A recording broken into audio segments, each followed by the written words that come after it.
the Product Quest podcast. Thank you for joining us on our journey to better understand innovation and product strategy.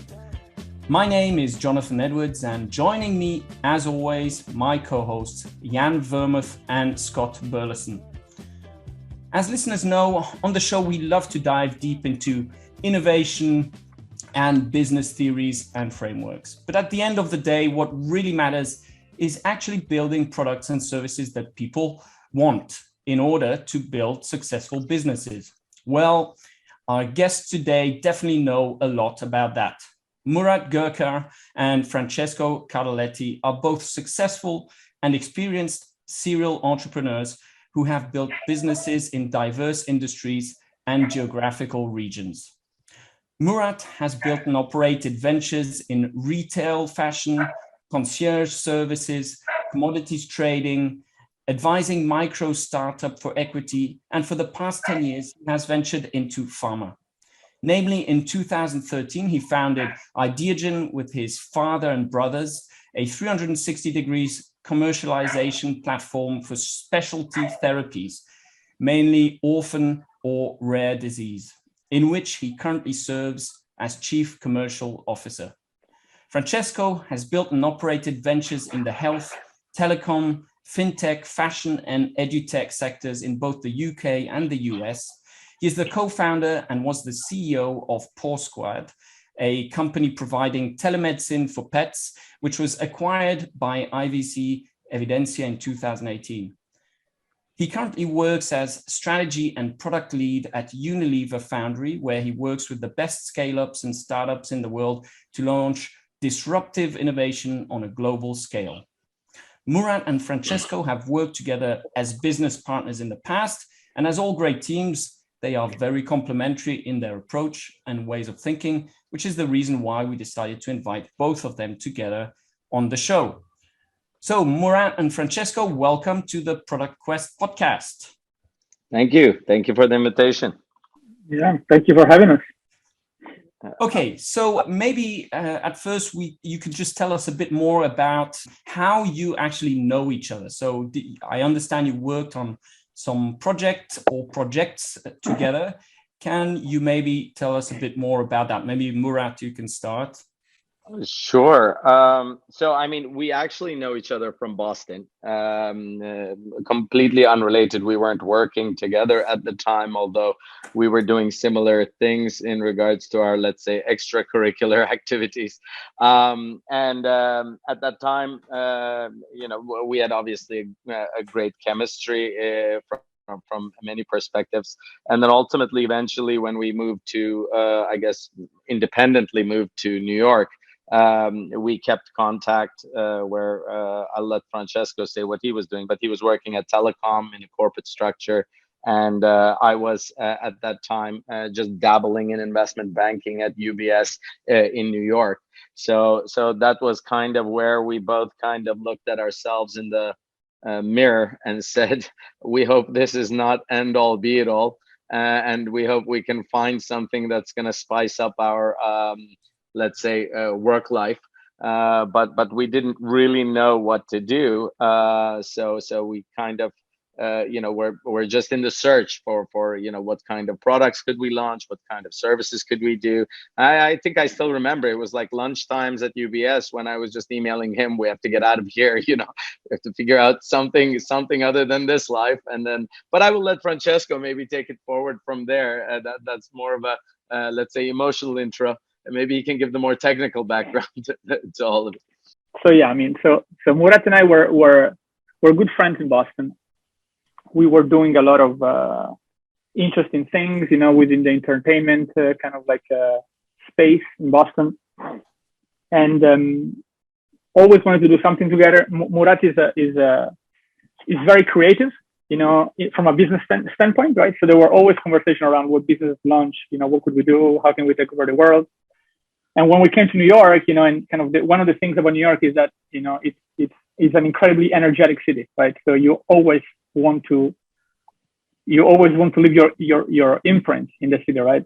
And so, yeah, so there have always been a lot of conversations. We talked about a bunch of stuff from kind of like how to build a business around QR codes, to kind of like how can we build like consultancy for small enterprises, to more kind of like crazy endeavor that we got into, like, and exporting chicken feet to China, so like literally, we were really dabbling into like, what are we going to do with our life? Neither him or I had a lot of experience from building the businesses, right? And to me, like the concept of kind of like of product and startups was not really in my frame of reference. Although, to be fair, I was working in one, but that's just to tell you how detached the two things were. And and we just landed on an opportunity, and we decided to take it, right? And so that's how we started working together. Exactly. I think one thing to add there, just one of the ventures I remember, I think the QR code one was very interesting, because we were emailing literally researchers in Japan who had the most advanced like QR code technology at the time. And obviously we didn't really understand the technology, but just my creativity at least was going crazy, just thinking, oh my God, if I can have a QR code on a piece of paper that I can store a whole movie in, would I actually be able to, just send that over through like text message, and then someone could watch it, and all of these things kind of, I think, piled on. But another one that was a good one, I'm glad you remembered that, by the way. Another one was, there was this girl who was at Parsons, who was a design major, and she had from her home invented dog food or pet food that was literally made for her own pet initially, where she would cook fresh foods in her house, really nicely packaged, since it comes from Parsons Design School, one of the best in the world, if anything. And it was like really cool names, awesome packaging. And I think she was most probably ahead of her time, because she was one of the first foods I ever saw that had vitamins infused, but for dogs, right? This is way before vitamins became a craze. So it wasn't like back then you had drinks with omega-3 boosted, or eggs where they're kind of promoting, oh my God, look how much of vitamin D it has in it, or any of that stuff. So she was really ahead of her time, and we kind of were going to help her scale up. And I remember doing the business plan with Francesco, where we're like, okay, she currently cooks in her oven. How many meatballs can she make? And then what if we take this to Brooklyn to like a commercial cooking location? How many meatballs can we actually spit out of there? What would the cost be? So we traveled to Brooklyn. We talked to the actual places that we could outsource it to, and all of that. But it was like the real, let's say, entrepreneurial process of in-field investigation, trying to use as little resources as possible, mainly sweat equity really out of everything, since we're trying to start up. But I think it got us through the whole process of learning how to evaluate and plan and validate, or at least analyze how to create the business model towards operations before execution, right? And the execution is most probably the most complicated part, by the way. The planning is, I think, for seasoned people, is most probably you sleep, you wake up, you plan it, and it's done, at the end of the day. But yeah, that was a good one, Leon. Yeah, so Francesco. Yeah. I love to get back into, of course, the details. I mean, of how do you validate an idea? How do you find ideas? We're going to dive into all this a bit later on in the show. For the time being, I was wondering if you could maybe tell us. So as I understand it, you didn't have any prior entrepreneurial experience before bouncing ideas between the two of you, or did you? And if you did, what were your first entrepreneurial experiences? Can you maybe, that you actually realized? Can you tell us a bit about that? Well, I thought about this quite a bit. I tried to dig really deep into, what was the first one, because after a couple of them and a couple of negative experiences, and then, some positive ones, you start to forget the first lessons you ever learned in life. And I want to go back to Boston, actually, where Francesco mentioned, and this is, of course, related to me a little bit, but Francesco mentioned we were dabbling in the entertainment business. And basically where I started off was, I was in college, and I had absolutely no interest in school, although I was in Boston University. I immediately wanted to start making money. I mean, that was basically already in my DNA before I got to university. It's what can I start? How quickly can I start it? And I'll take any chance I can get, basically, to get in there. So my brother happened to, have a, let's say, our neighbor at the time was one of the biggest promoters for all of the night, and let's say entertainment events, and from events to nightlife and all that, for all of the international students that were going to school in Boston. And my brother told him that I was a very social guy, that I needed to make some friends because I just arrived. He didn't want me, he didn't want to look after me for too long, basically. And I was given an opportunity to start as a flyer boy, basically just going around. And I didn't really need it, by the way. I just wanted to do something. So I got out there and basically was given like 1,000 or 2,000 flyers every single day to go and flyer the hell out of Boston City, and upset a lot of people's cars and general organization of their homes or doors or whatever it might be. And one thing led to another throughout this process. I did the flyering, then I started to get to work in the doors at the end of the nights because I was still too young to be working the clubs. So I used to hand out flyers at the end of the nights at 2 a.m. And then one thing led to another, and I started to realize, oh my God, there's I can do more than this. I can bring a lot of people if I just use my brain, basically. So I established a company called Gig Hoster. It was my first ever company that I established, actually. And with what Gig Hoster did was, I found a gap in the whole promoting space. Everyone was trying to bring lists of people of like 20, 30 people, and they get paid for that and maybe get a commission from whatever's being sold or to those people. But I needed to go wholesale. So I actually went around to a whole bunch of universities, student councils. And I went to the presidents of the student councils and I said, hey, do you guys actually, raise funds? And how do you make money? Well, they're like, we do whatever, cupcakes or cupcake sales or like something related to university events that raise funds and all of that. And I said, are you able to raise good money? They're like, yeah, once in a while we can do something, but we still need more funding. I said, okay, how about this?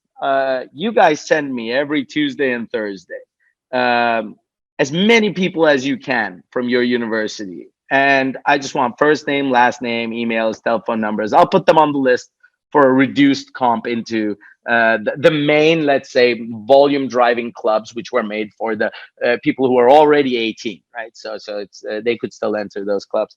And then what I will do is I will pay you $1 for every person that you send to me. And I went and did this with maybe like 3-4 different universities.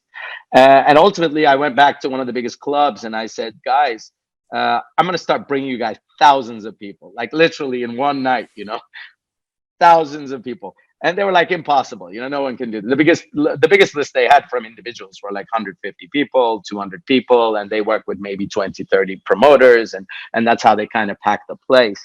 But I ended up getting all of the student council members to do the running for me. And I didn't pay them anything, so I had no payroll until they actually succeeded and I got paid.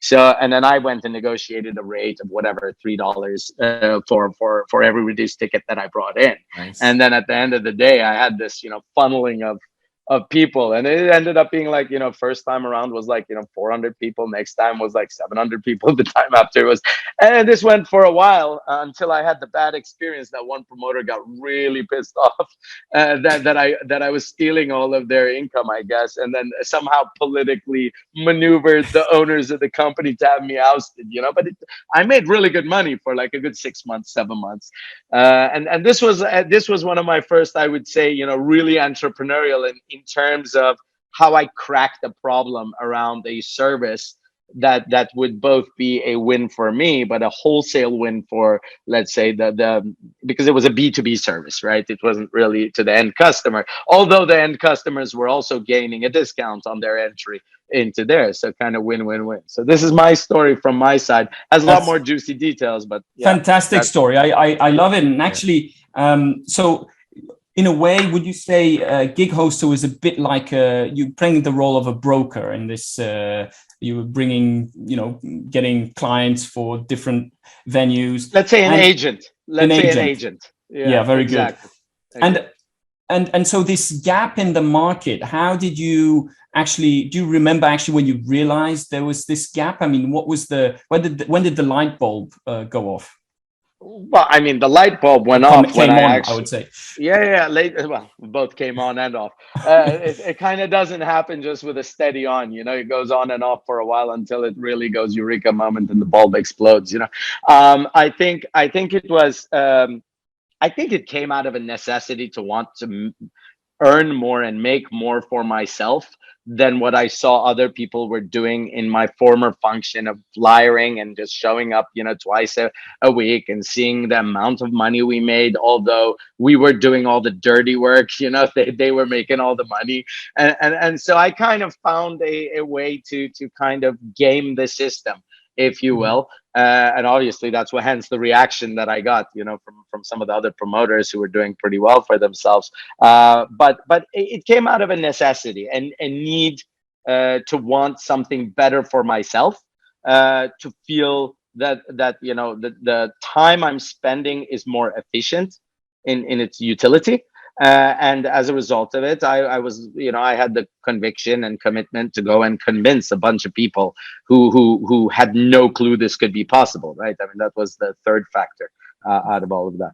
And what is interesting is it sounds as if it really stems from taking action. So you first actually took action in this flyers business, and you would have never discovered this opportunity had you not been working in the flyers business. And actually there's this Sarah Sarasvati who wrote about effectuation, about how entrepreneurs do exactly this. They start from somewhere. They just start somewhere, and then with their means, the means that they have, they'll try and move forward and see where they can get, rather than setting very precise goals. They'll just see, okay, where can I go from where I am now?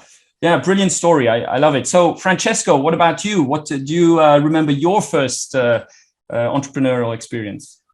So I come from a family of entrepreneurs, and I've never been interested in it. Right, that's the reality, and that's for.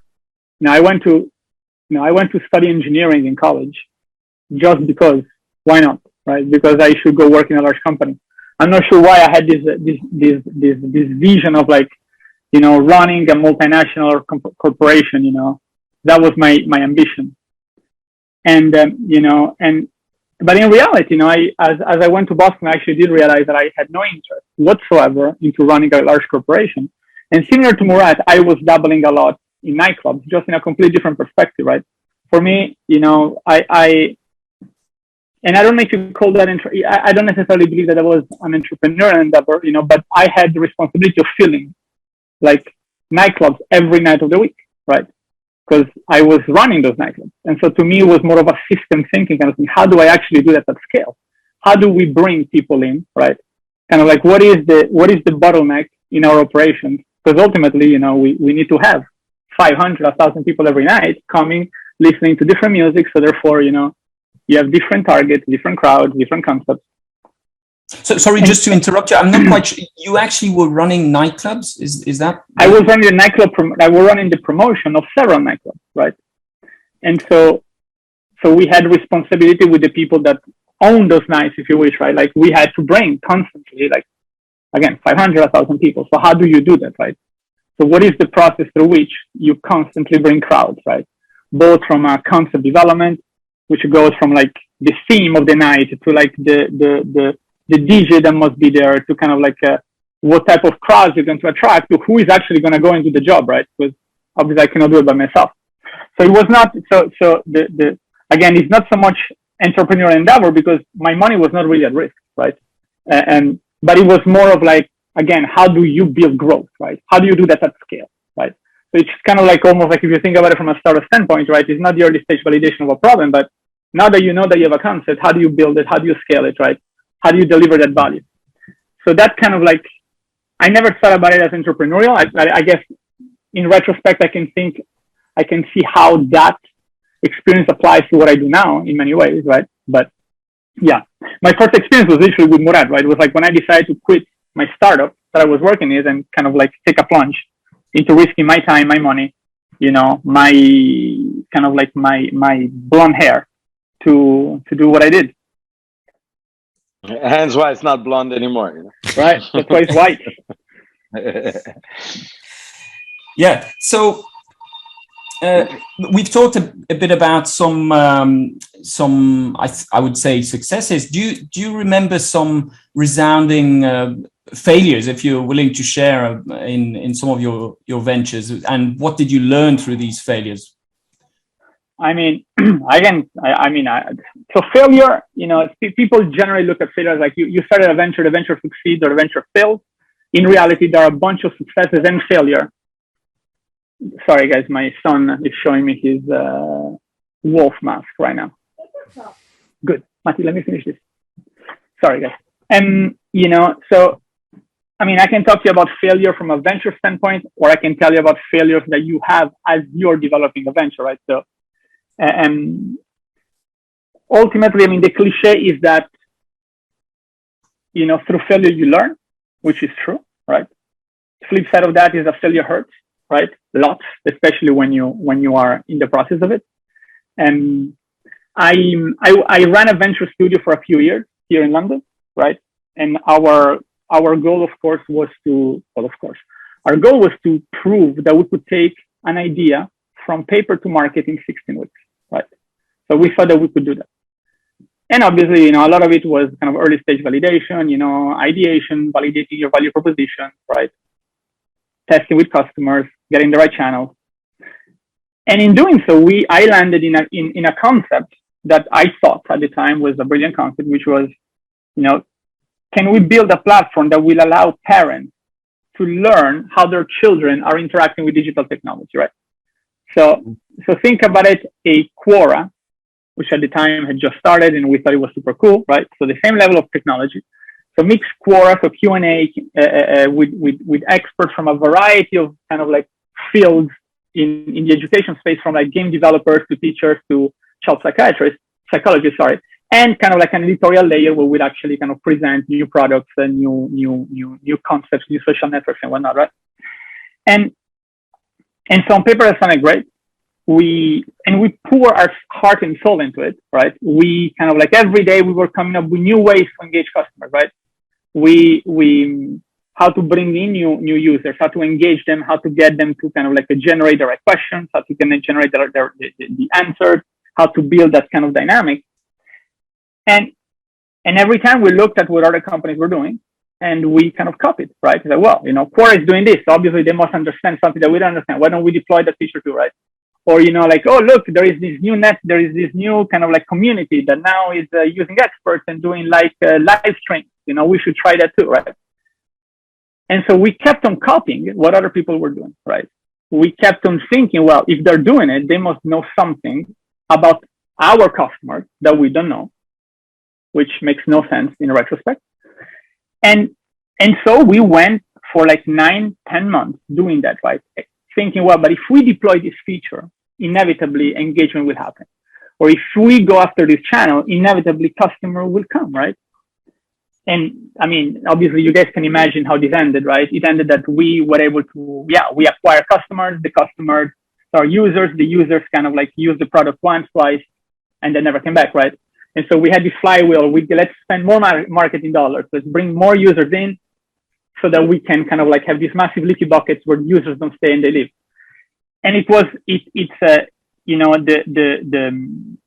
was incredibly frustrating. Ultimately we had to fold because, it makes no sense. We had invested, I think at that point, probably like $750,000 in developing the platform, in acquiring users to no avail, right? And obviously the painful part is that we didn't know why. We didn't know what we were doing wrong.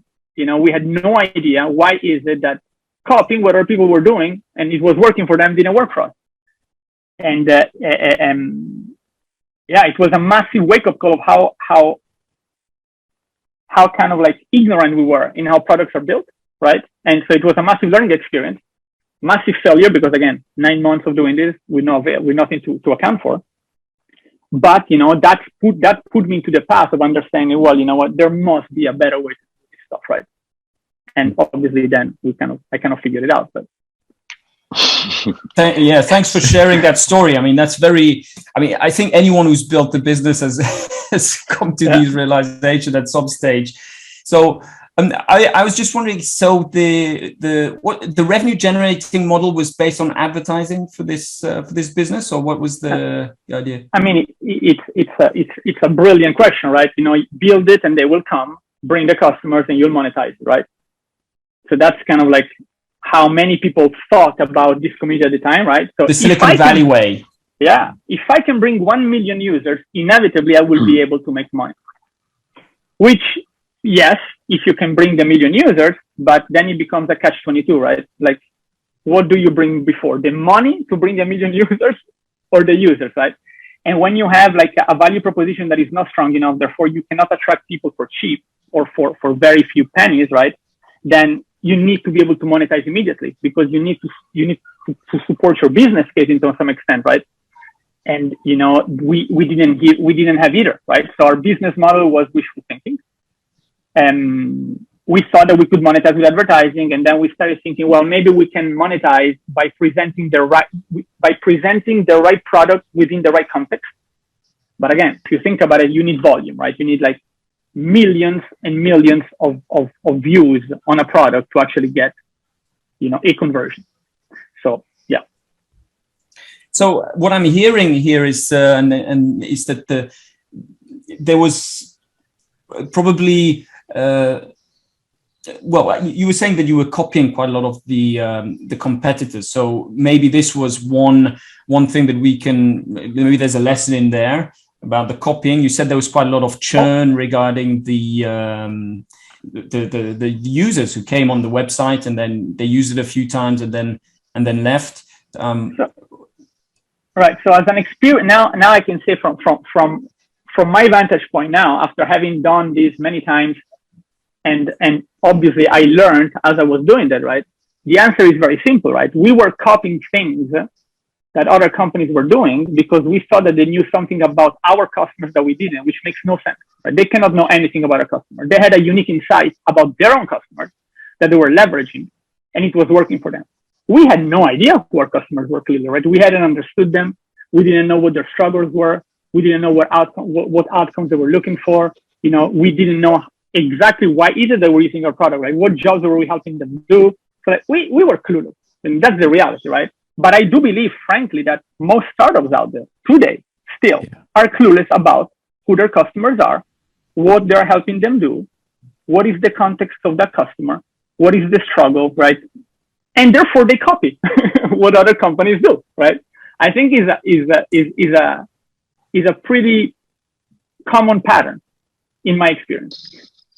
I definitely agree with that. I've done the same in my own business. When you start looking around at the competition, usually it's not a very good sign, I would say. And another thing that, this was a question I had for later on, but as you're talking about it, it seems that at least what you did well that I didn't do well, for example, is maybe you stopped quite early in the process. How did you come to the conclusion that, okay, we should probably stop this venture? Because often what happens is people then pivot and try other things. So what was the process there to say, okay, maybe we should call it a day?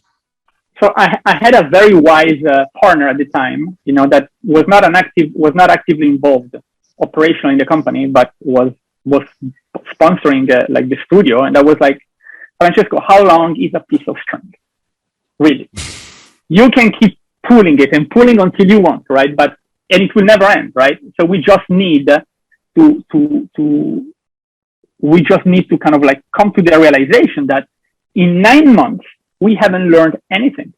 So we don't know what we don't know. We don't know what we're doing wrong. We know what we're doing wrong, but we don't know why, right? And so does it make sense to put good money after bad money, right? It makes no sense, right? And to be fair, that was like a big slap in the face. I was like, dude, frankly, 9 months, what do you have to account for, right? And so, which he was right, and now in retrospect, what does that teach you, right? Is that ultimately, when you embark in a new venture, right? You embark in a new venture because you think that you know something that other people don't know, right? You have some hypotheses, right?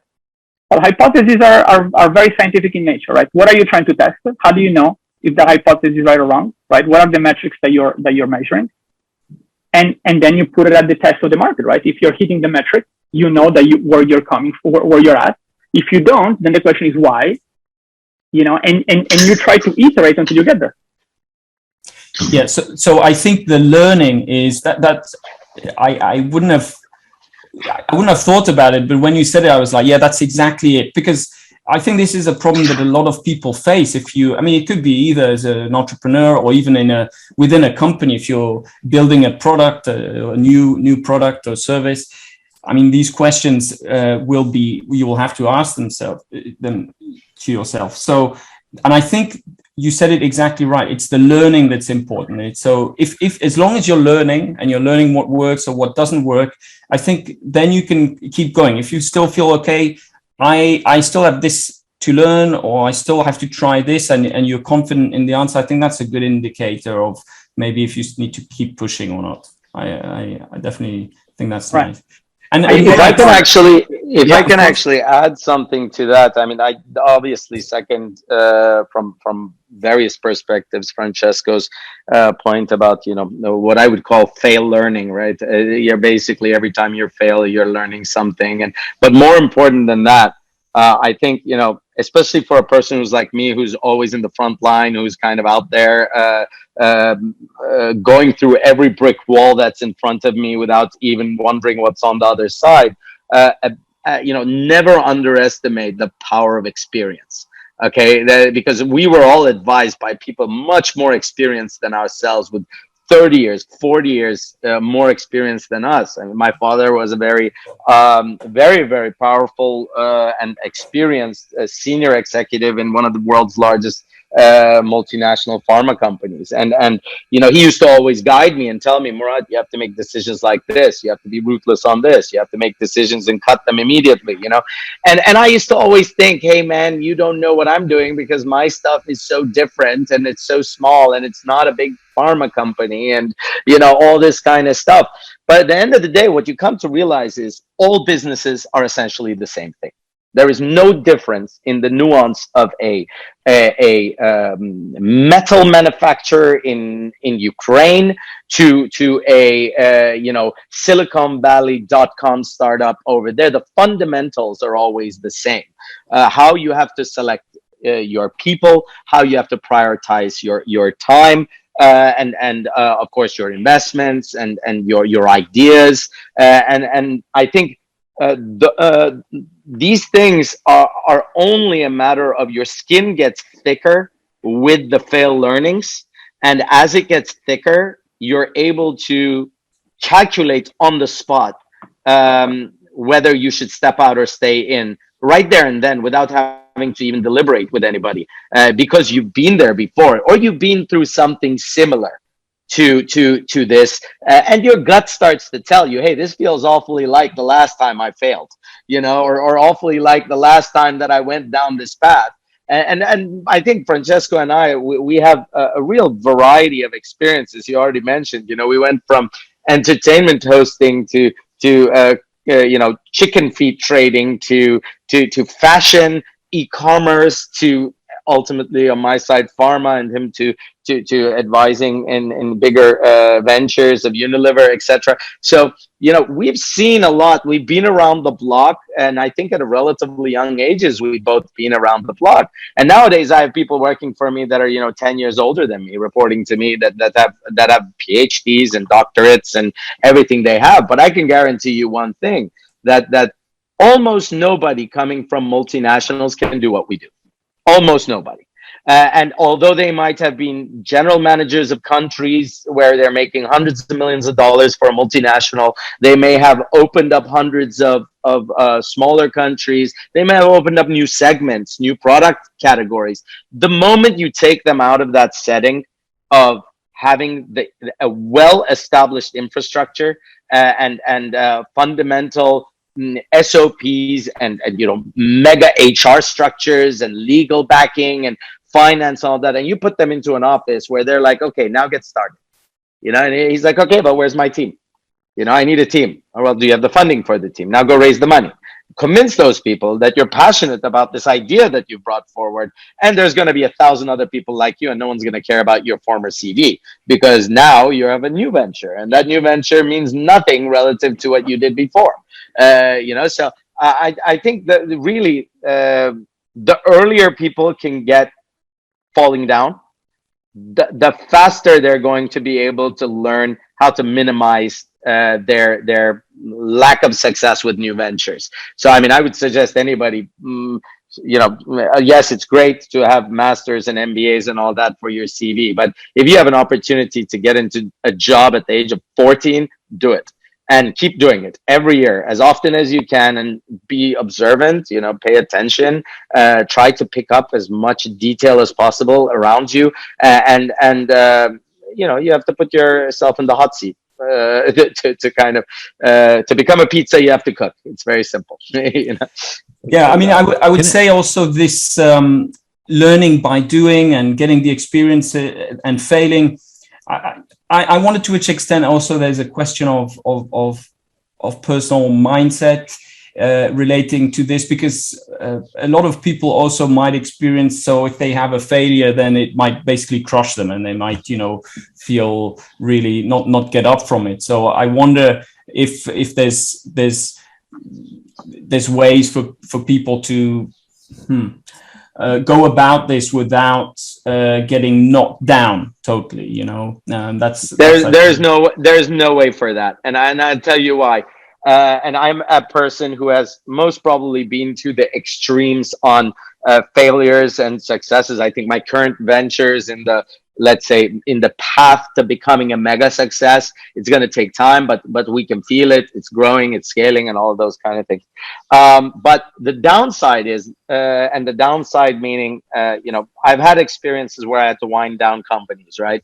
And when winding down companies, after 5 years of dedicating yourself, exposing yourself, you think very highly of your image at that time, because all that little company is to you is your world. Right? I mean, you've dedicated every minute of every day to that business.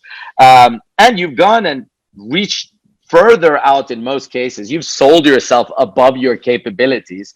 And you've done this by getting a lot of people to believe in you, either as Murat or Francesco or Jonathan or Jan or Scott or whoever it might be.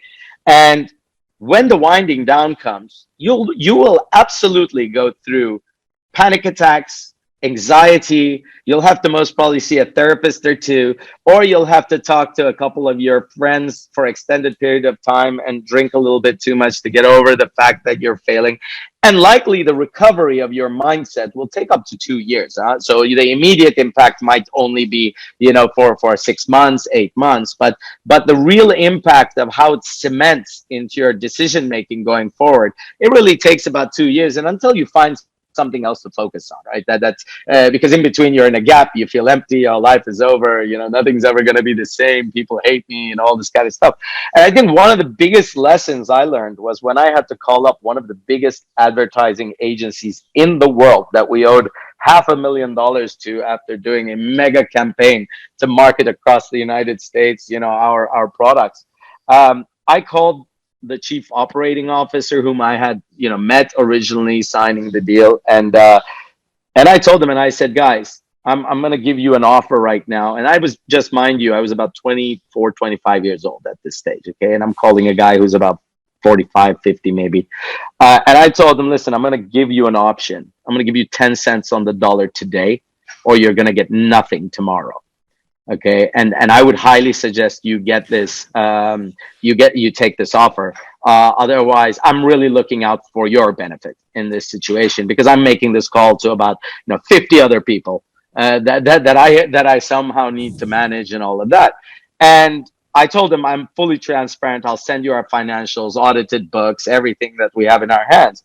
But this is the reality. Business is winding down. It didn't work for whatever reason, XYZ, and ultimately he accepted and we proceeded. And I did this most probably with 80% of the people, so I was able to kind of clean the books of the company. And this experience, what it did for me, and I'm coming to your point now, is today, I think about last week, I had an issue in one country with a government social security division that was being very aggressive on penalties for not being able to meet tender requirements for pharmaceutical products, etc. And you should have seen the level of panic in our office of the people that were responsible, the sales reps, the people who were responsible for the budget in that given country, all this kind of stuff. And when they came to me, I mean, my answer was, guys, calm down. It's okay. We'll figure it out. Now, first thing you have to do is go and face to face, make this meeting face to face, explain your issues, why things happened, how they happened, get advice from our lawyers, do all of this. But basically, there's no need to panic. Like, this excessive excitement over potential failure is going to cause you to fail, right? So first solve the problem before you actually go and try to make the problem much worse than it is in your head, right? And that my calmness would have never occurred if I hadn't gone through a place where I've rock bottomed my emotions in the previous cases many years ago, right? So that's where I think that the learning experience is essential and not to be avoided. It's inevitable. Everybody fails. You have to accept it as a reality. You just have to minimize exposure when you're going to fail. And really litigate it to a point where it's not going to be detrimental as best as possible. And so, do you believe? Sorry, go ahead, Jan. No, I was just gonna say. I cannot just say. I mean, I love your honesty. Like, I mean, it's just flat out nice to hear you say this and how you describe this, because I think it's very easy to underestimate, and I certainly did this, how strongly you're tying your identity to the work you're doing. I mean, you can for a certain time, well, this is just a job, and then when shit hits the fan, usually that changes quite quick, or it did, at least for me. And I completely underestimated how much this changes who you are. And as you say, if you put in sweat and tears and everything, suddenly that is it's not just, well, a company or whatever. You might want to tell yourself this, but it's not true. In the moment that you actually run into troubles. And I love how you described this, in all honesty, how well, that's a journey that you have to go through. And then really experience the failure in order to make that experience. I wanted to kind of maybe there is also the other one. So there is also those people, I think, and you mentioned them briefly, who sit almost like in a golden cage. Like, I have a couple of times, let's say, interactions with people or clients, let's say, who sit in a golden cage. They are those 30, 45-year-old people. They have a nice salary. They always dream of being an entrepreneur. What would you kind of, and then exactly when they jump out, they worry that, well, they're going to fail or the whole structure isn't there. But I feel like they have the same kind of feelings that you had there in New York, where I said, I don't want to work in its big corporate. I want to start something by myself. But they hesitate to jump out. They hesitate to leave this, as I would call it, the golden cage. Like, can you give advice to those people? How can you start, or how can you? Well, I mean, look, I had something that I think many people maybe don't have, because they have certain limitations in how they viewed life, right? Before starting university, I wanted to immediately do something, right? I didn't know what I wanted to do, but I wanted to do something, and whatever opportunity I get, I'm going to jump on it. But to put a framework into it, when I actually finished university and I was working at UBS, I was working there before I finished university too. So it was like an internship until I finished, and then became a full-time kind of situation. And all I realized was, okay, who's sitting around me? And I had people who were brilliant, right? Top Ivy League guys, that they had been there for 10 years. I started going and asking my boss, I was like, how much does this position earn? How long have they been here? Well, somebody said, well, this person earns, this position in specific, not the person, but position can earn between, 140 and 100, whatever, 60,000 after 10 years. And I was like, are you shitting me? Sorry, but you want me to sit here and really suck it up and pretend like I'm somebody I'm not for a period of time, that I can hopefully learn how to fill some marketing job jackets and maybe go to some congresses, rub shoulders with a bunch of people who are actually managing the money and with mega clients and all of that, while I'm doing some back office stuff just to do the grunt work for 10 years. And I'm not married. I have no obligations over anybody else. well, guess what? Right now is the time for me to fail. Like, if I want to fail, it's right now. Right after college is when you want to go and spend the next 10 years to fail as much as you can fail. Now, that is a risk, okay? It's a calculated risk. I mean, at that time, if 5 years later I went and applied for a, let's say, multinational position, it would be very tough to get in, because at the end of the day, what they're looking for is very clear. They don't want disruptors, right? In big companies, what they want are people who fit into exactly that golden cage that you're defining, who have aspirations that are very much goal oriented, deliverable oriented, and not really as free thinking in terms of their creativity, right? And so I think, look, if there's any part of you that doesn't love what you're doing, I think stop it. I mean, stop what you're doing. It's like, what the hell are you going to lose? Worst case you're going to lose is maybe 1-2 years to try to do something. Of course, be wise about it. I mean, try to, find something that you are absolutely passionate about. I'm sure we're going to get into this in a bit, but, all ideas come from a place of emotional attachment to something an entrepreneur feels a conviction about. Like, this is wrong. This is not being serviced. There is not sufficient amount of thought going behind this, and no one's really passionate about it. And I don't think the need is really being addressed. And it's hitting me to heart. It's hitting whatever my friends, my family, my relatives to heart. So let me start there. What is that thing that I'm really passionate about? And the rest is just, how deep does the rabbit hole go? Just to add on something about, it's inevitable, right, that if you are in a golden cage, in a large corporation, right, you have different type of risks that you think that you have, right? There is a reputational risk of getting out of that cage and exposing yourself, and all of a sudden you're vulnerable because you don't have the backup, right? So there is a big psychological component to that, right? Then there are the practical risks, right? How much risk can I take on me, right? I mean, like, frankly, if you're 40, 45, you have kids, your wife, you have a social environment, people are looking mortgage, at you, stuff. Mortgage. Yeah. So there are a lot of considerations, right? So it's not an easy decision, right? I mean, frankly, if you put it into the right context, it's not easy, right? So on one end, it's like, can you take the risk, right? On the other hand, you have the right mentality to take the risk, right? And I think that's kind of like, people talk a lot about this growth mindset, right? Can you learn from failure? Well, truthfully, many people can't, right? Many people kind of get paralyzed when somebody says no. They get paralyzed when they take a step and they fall, right? And so you have to take those into account, right? One, are you the kind of person that is willing to put yourself out there, get a lot of no's, fail, learn, be introspective about it, right? And move on. And two, can you just, practically speaking, deal with the risk that you're taking, right? In reality, in most cases, the risk is perceived, it's not real, right? There is financial risk, I get that, but most of the time it's perceived, right? I feel that people are going to think differently.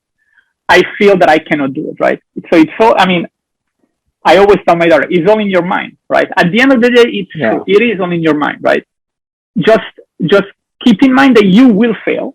It's inevitability. Maybe your plan doesn't fail, but along the way, you will fail, right? Many different ways. Just take it, learn, move on. If you can, if you are that type of person, right? Some people are, some people aren't.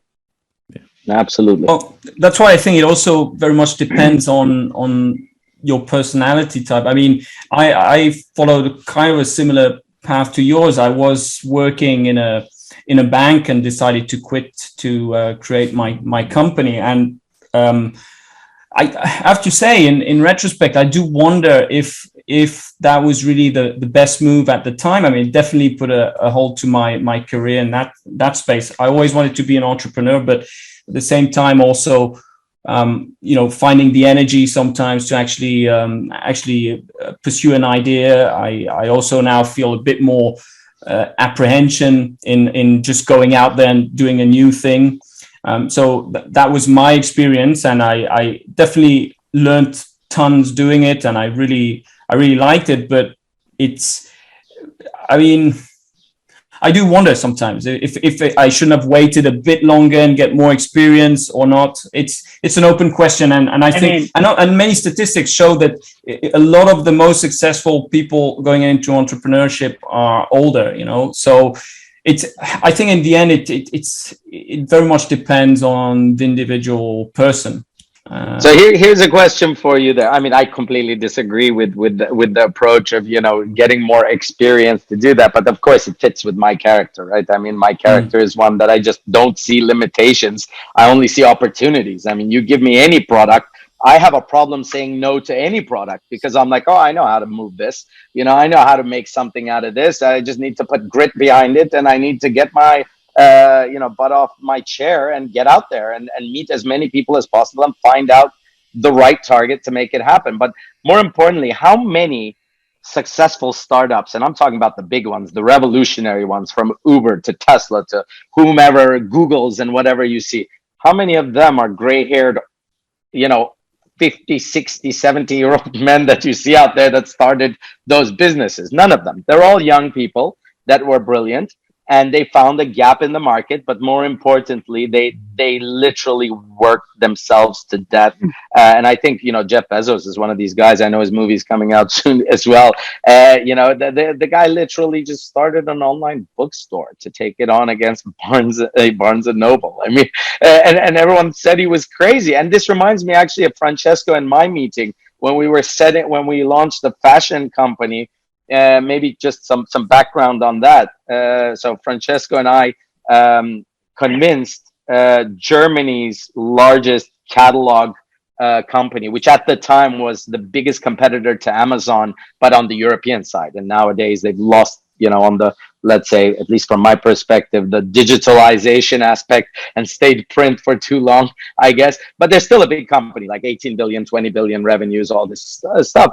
And they had a brand that was $100 million brand that was selling in about 20 countries or 25 countries, but not in the US. And we, through a consequence of events, got in touch with them. And we convinced them to enter with us into the US under a JV, basically, right? And they made certain investment. We had to raise the money. They put the inventory, this kind of deal structure, and they actually had a presence in the US, over $1 billion in revenues, but they were not willing to risk their reputation to fail at the time with a brand that I guess all of these guys, experienced guys you're talking about in Germany, who were sitting around a board, were basically not willing to go into that.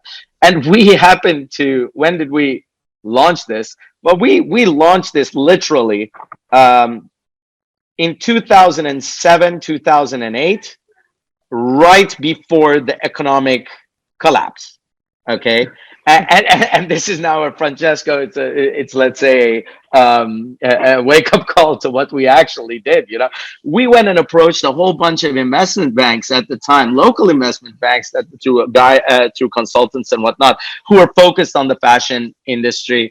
And we went to them for fundraising, and they said, "Are you out of your mind? Look at the economy. Look what's going on. Everything is collapsing, and you want to launch a retail business in this environment?" It was in retrospect pretty funny. Looking at myself from outside, I would have been like, "Wow, you're nuts." But all I heard, and I don't know if Francesco's felt the same, was the moment they said that, we were just like, "Well, these guys have no clue what they're talking about," and we're going to go ahead and we're going to prove them wrong. Right. And thank you for your lack of support. And here we go. Off we go. And about, I think, 3-4 months after that, through several mechanisms of really reaching out everywhere, we went and raised the money we needed to launch the business at the time when everything was risky. Right. And we got, I think, at the time about 2 million to launch, $2 million US to launch the business. And we immediately went into establishing the e-commerce platforms. We went into opening wholesale channels. We were a full multi-channel business in the fashion industry. that was basically Zara for women 30 plus. So it was for women who had children, who were working, slightly higher price point at the time, but with a huge variety of styles. And we have this backing of this huge conglomerate who's doing all the production, design, and everything. But in retrospect, just why it didn't succeed, let's say, coming back to your failures question, it wasn't that, we did a lot of things right. We had amazing ideas and we built the whole infrastructure perfectly. But the reality is that we underestimated, one, the amount of money this requires, two, the amount of fundamentals it requires from the supplying company, in terms of the margins that we were receiving. It just didn't, we were being charged too much. As a result of it, our end price was being too high, and that made it more complicated to get customers and things like this. So I think that business could have been successful if, in retrospect, maybe we would have chosen to target our money maybe only to one channel, maybe only to one state, rather than trying to launch it in multiple states at the same time, and take it one step at a time. Or if we had more money, maybe, and brought on board some more people who had done it more frequently, which means more money, because without that, you can't. I don't know, Francesco, do you have any perspective or insights into that might, shine a different light? So so you start asking about, you start with sometimes you feel if you had more experience, right? I think that's how we went down to that, to this rabbit hole of a part, Hindsight is 20/20, you know that, right? So you can always have more experience, and in retrospect, I could have waited, or in retrospect, I should not have waited, right? I mean, I think that to some extent, it's what drives you and what is the right thing to do at that time, right? Like, I can't work in a large corporate, although I do right now, sort of. I'm just motivated by other things, right? So I need to make things happen. And the only way that I know how to do that is do it myself, right? Which is one of the reasons why, we jump into this opportunity, for example, of a part, right? So it was about, we need again to make our imprint in the city. How can we do it? Let's go and find the most absurd and difficult business to build in the US. A fashion company. To which we have no experience in, right? We have zero experience in actually doing fashion business, right? I mean, and granted, we had very little risk other than ourselves, right? So we were not committed. We didn't have a kids. We didn't have a mortgage. We didn't have that stuff, right?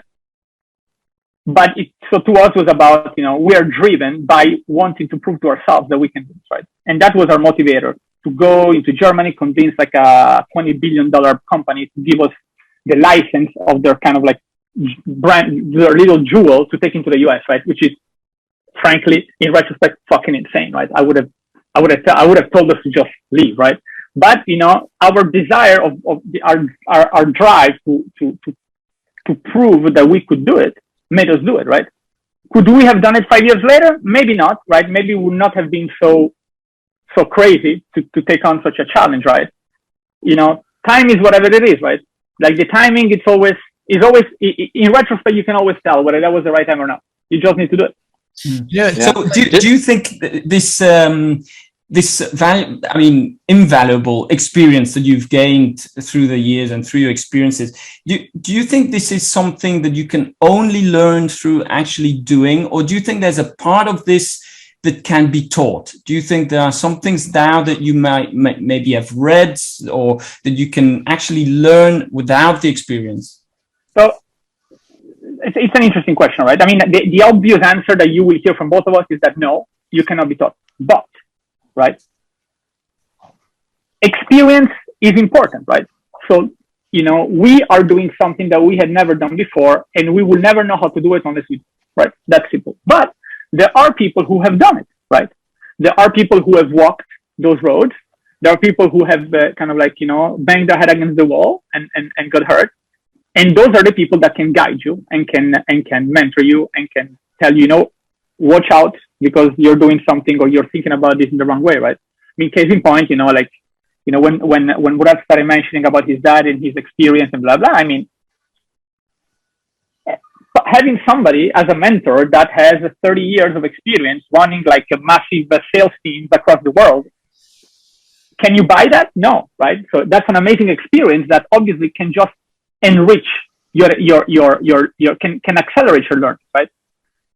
You cannot learn it just by talking to the guy, right? You ultimately need to do the work, right? You need to have your own instincts. You have to make your own mistakes. But you can absorb a lot from other people, right? Yeah.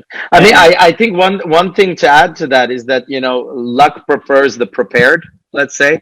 It definitely being well read up as much as you can on whatever is relevant to the business that you're about to launch. Like the Apart example was actually an operations execution and marketing gig. Okay, so we were not developing products, we were not manufacturing products, we were taking a selection of products, tailoring them to US taste and flavor, and then trying to execute on operational excellence of delivery to hundreds of small boutique retail stores, our own e-commerce platform, and then also to kind of like the let's say Nordstrom's and whatever else, including like the Groupons and Roulalas. We did events there to get rid of products that were kind of needed to be discounted and whatever. So the amount of people on the front end and the amount of companies and different business models that we were exposed to taught us so much about their business model. We read all those contracts. We knew what they wanted. I knew that a Groupon was going to collect X percentage from me for each sale that they do. I knew how many people they could drive traffic to our website. I mean, we did so many creative methods to take a multi-channel business and try to generate more volume and let it become a living organism. But at the end of the day, we didn't have an R&D team that was building products, right? So it was a complete different gig. What it did teach us at the end of the day is how to not mess up operations. And that, among all the other startups that we've done, was a piece of the puzzle that allowed us maybe to do what we do today, which is operations, marketing, product development, or everything. We're involved in everything now. So, I mean, only thing I would tell you, Jonathan, is I know you feel down about whatever business that you may feel is not successful today. And yeah, you might want to go back into working for someone else for a while so that you don't basically sit around on your own dime. That I think is a financially wise decision. But while you're there, you should be thinking about the next venture and get yourself back in as quickly as possible because time is your biggest enemy. And as you get older, you get more tired, and startups need a lot of energy. And they need like physical energy, literally. I mean, you have to be able to stay up and think and constantly think and all this kind of stuff. So yeah, stick to it. Don't give up. Yeah. Well, thank you for those wise words of advice. You said something interesting before, Murat, that all businesses are the same. And I thought this was, maybe could you expand a bit on this statement? What do you mean by that? Sure. The fundamentals of every business, every product that's being sold, the fundamentals that determine how you evaluate the product, the go-to-market strategies, the channels you have for sales, the kind of expertise that you need are pretty well defined across the board, right? I mean, whether you're selling a commodity product, like a company has, let's say, I don't know. I have a friend, actually. This is a good example. I have a friend who produces super high quality threads. Okay. And this is his only business. That's all he does. And he basically, buys machinery that are mega machinery, super expensive. And they produce the threads that are used in all of the high quality lingeries that for the elastic parts, and they're premium quality. So you can't really get them in China because the high quality value add, let's say textiles, are produced more in like Turkey, Germany, Switzerland, and these kind of countries. And then the cheaper stuff you get done in other countries wherever possible. So, for example, this guy, I mean, is in manufacturing. He has to source raw materials, right? And then on a selling side, he sells B2B. Well, what is the difference between that and what I do in pharma, right? I deal with manufacturing sites. I have to source raw materials. I have to put them into a production schedule. I have to go and do B2B sales because I don't sell to patients, right? And my customer isn't a patient.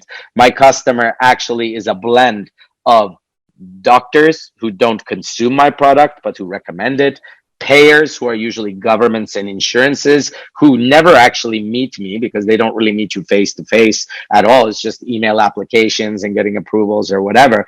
And really the customer is either the wholesale distributor or the hospital who's procuring the drug at the end of the day, or a pharmacy, let's say, is your real customer. But you don't actually work on customer satisfaction on the pharmacy because you have something they need. The demand comes from a physician and goes on. And same thing applies for the guy selling threads, is that he knows who he sells to. Well, he sells to Zara. He's the producer. He goes to the procurement head at Zara and basically has to maintain a service relationship, although he has a product. Okay. And this is, I think, where I would say, and most, we did discuss this with Francesco before, our services different than products. Oh, that's great you mentioned that. Yeah. There is my next question. Yeah, good. It's a good crossover. Services and products are not different at all. They're both the same thing. In order to sell a product, you have to service people. Okay. And in order to provide a service, you have to be the product. So at the end of the day, if you're a consultant, what is your product? It's you. It's what you know. And it's that accumulated training that you have and the advice that you give. But how you are presenting any product is through servicing, so you can maintain that customer. You can improve, let's say, consumption or repeat buying habits. And of course, create a charming relationship that everyone thinks about you when they want that product or something in that category. I'm going to throw this to Francesco now because I think he can also give his 2 cents on it, but definitely don't separate services and products. Services and product, what do I think? I don't know. I don't understand why people think they're different. I'm sure that there is a difference. And I don't necessarily, do you mean, what is a product according to you and what is a service? Jonathan. According to me, okay, well, so for me, a service delivers an outcome and a product delivers a means to an outcome. But I agree that in the end, they are very similar. In my experience, what I would say is there is a bit of a difference is just in the practicalities, because it seems to me that building a product, sometimes there's a bit more rigidity in building your value proposition. When I thought about services, one of the what do we call the risks, or one of the challenges you have is often you can always change your service. You can always rearrange it and add quote unquote features very easily. You just change the description of the service. You just say, okay, well, we're not making this, say you're making a course. You can say, I'm not making this course for these kinds of people. I'm making the course for this kind of person. And you just change the syllabus a bit. And so I think there's a level of flexibility in defining your value proposition in services, which is both obviously very beneficial and presents advantages because you can very quickly modify whatever it is you're offering. But the downside, what I've noticed for myself, is that you then often maybe don't stay long enough in the space that you were. So the tendency is to always say, you know what, it didn't quite work. Let's just change the thing quickly. Okay. And you're always changing stuff and you're never actually arriving anywhere. And the converse, obviously, for products is it's different. So the difficulty there is that you have often an upfront investment in your value proposition. So you don't have as much flexibility in changing your value proposition. And that in this situation, well, there's the potential loss that you can have if you have the wrong one, right? So interesting. Right. So 2 things. So one, so you're saying that a service delivers an outcome. Sorry, guys. Do you hear background noise on my end? No? I heard a cat. I heard something, definitely. Yeah, there is some weird work happening here. Anyway. So you said that a service delivers an outcome, but a product is a means of getting to that outcome, right? That's so one definition, yeah. which I would agree, I would kind of disagree, right? I think like they are both different ways of reaching the same outcome, right? So I could let's just take an example, right? If my outcome is, I work at Unilever right now, so I need to kind of use this kind of like weird example, right? But if my outcome is to feel, if I'm a woman and my outcome is to feel confident tonight when I go out for a party, right? I can do two things potentially, right? I could wash my hair with this brand new shampoo that I just bought that has all these nutrients and vitamins and keeps my hair kind of like adds volume and whatnot. Outcome is still the same. I want to look confident tonight when I go out to a party. Or I can go to a hairdresser. They will do it for me, but my outcome is still the same, right? So the outcome, I think, are always the same. The difference is how you deliver on that promise, right? On that outcome.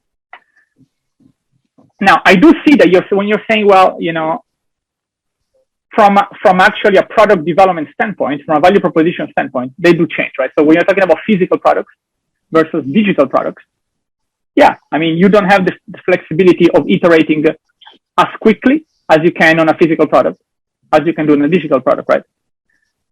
So to some extent, it's almost, I mean, I've been thinking about it a lot because because, you know, part of the work that I do is to advise the internal incubator that we have at Unilever in building new brands, right? And so the question is, how do you do that as a startup, right? How, you know, like, how do you do it? How do we validate the proposition? How do we get to market with minimum quantities without spending 10 million, right, on production, right? And obviously you have the constraints, right? In digital, I can deploy like whatever, you know, I can run a Facebook ad to test the value proposition, and then I can drive people to my website, and I can have them sign up, and I can do all this kind of work, right? And if it doesn't work, I can keep change, right? With physical product, it's a little bit different because you are constrained by the production, right? How quickly you can produce, how many quantities you need, you know, do I have the right ingredients? You know, are they arriving on time? So all this stuff. And so there is much more work that needs to be done ahead of time to define what that proposition is, right?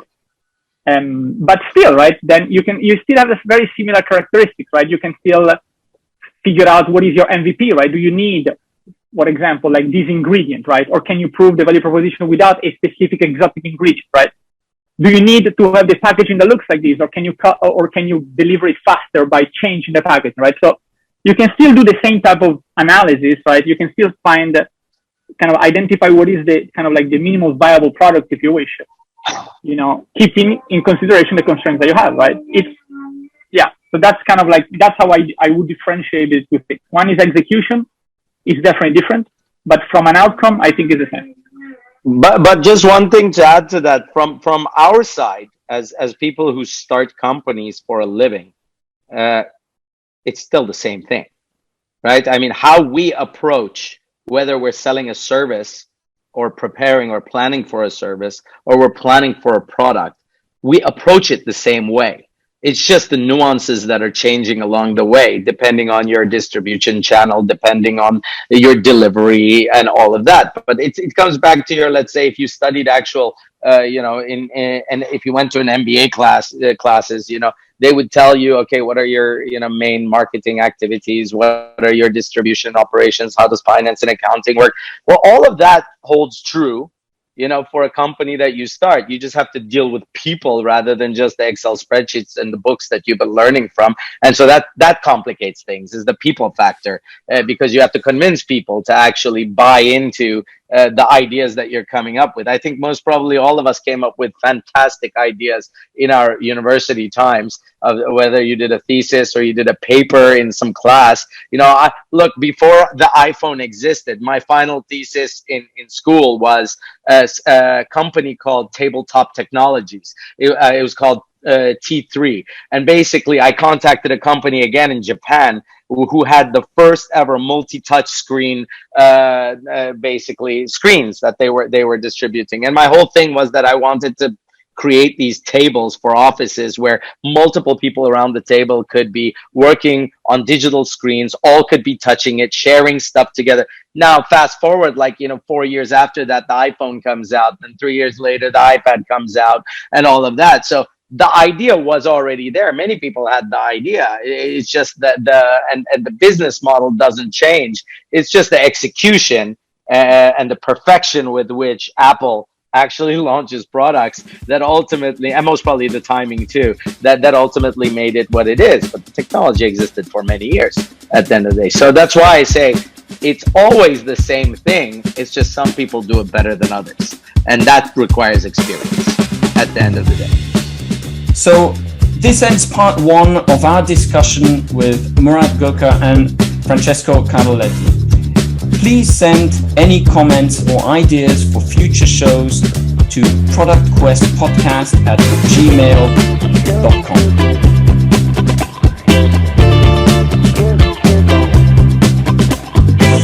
You just have to put a little more swing into it. Francesco Cardoletti. Yeah, there you go.